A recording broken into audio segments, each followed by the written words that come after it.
जय मसीह की। परमेश्वर के नाम की महिमा हो। मेरा नाम पास्टर ब्लसन बेबी, मैं उज्जैन से आता हूँ। आज का वचन की श्रृंखला में हम अगले दौर पर आते हैं। दुनिया में चारों तरफ कई प्रकार की घटनाएं हम रोज़ देखते हैं। परेशान लोग हो रहे हैं, चिंता में लोग पड़े हुए हैं कि अगला निमिष, अगला सेकंड, अगला पल इस दुनिया में क्या होने वाला है।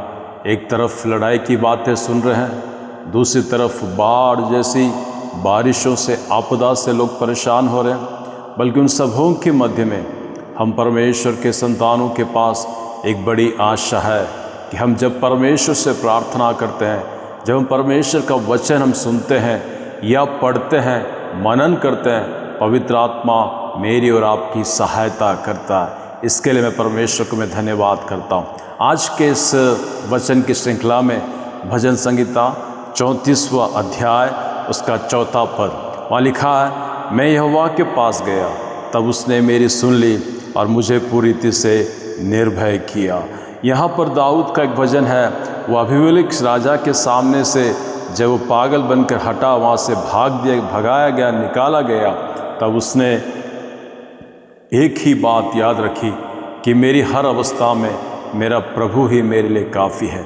जब वो घर से भेड़ बकरियों को लेकर जंगलों में घूमता रहा, अपने जानवरों को उसको खिलाता पिलाता रहा, उसने उस वक्त भी अपने समय को अलग कर वो परमेश्वर से प्रार्थना करता रहा।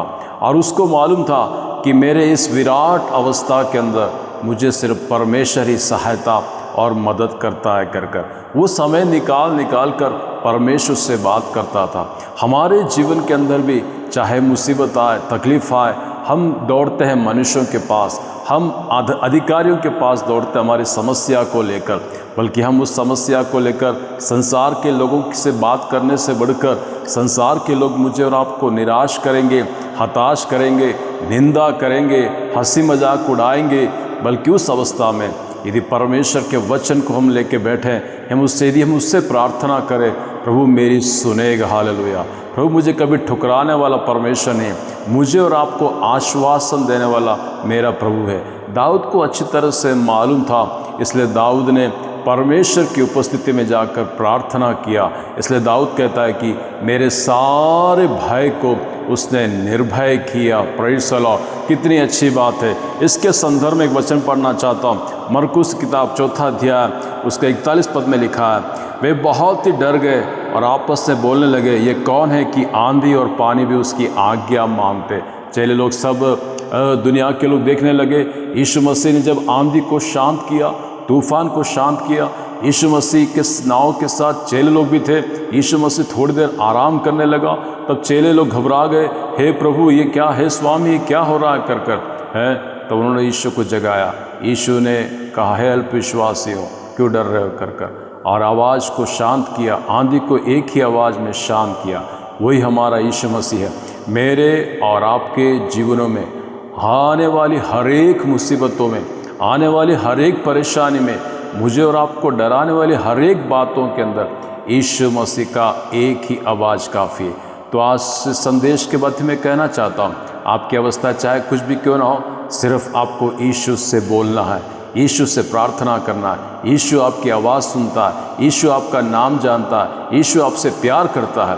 तो परमेश्वर मेरे को सुनने वाले हर एक भाई बहनों, माता पिताओं को मैं इन वचनों के द्वारा आपको आशीष देना चाहता हूँ। अपने जीवन में आशीषमय प्राप्त कीजिए। प्रभु आप सबों को आशीष दे।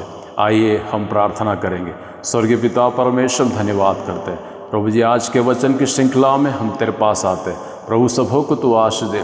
इन वचनों के द्वारा जिस प्रकार आपने दाऊद को आश्वासन दिया, आपने उसकी प्रार्थना सुनी, हमारी भी प्रार्थना आप ग्रहण कीजिए।